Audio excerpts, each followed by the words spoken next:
Given the table of values, write the quadratic function g of x as a product of linear factors. Also using the properties of algebra, write it as a polynomial function.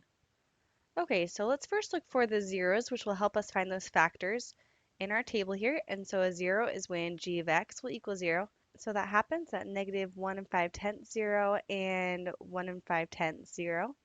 And just don't be confused by the 0 and negative 9. That's actually going to be the y-intercept.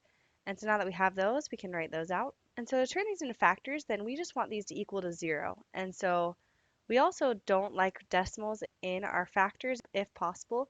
And so we can turn these both into fractions. And so 1 1/2 basically, that's the same thing as, well, 1 is just 2 halves and 1/2 is another half. So 2 halves plus 1/2 will give us 3 halves. So we can rewrite this one as negative 3 halves. We can rewrite the other one as positive 3 halves. And then to solve then, and to make this equal to 0, we can first multiply by 2 on each side. So we get 2x equals negative 3. And then again, to get it equal to 0, we can add 3 on each side.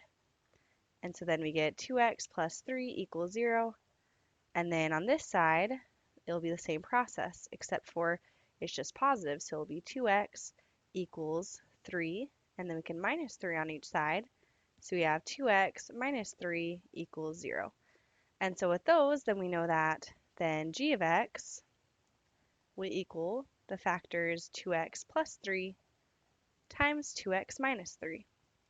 And then to show this as a polynomial, we can just multiply this out.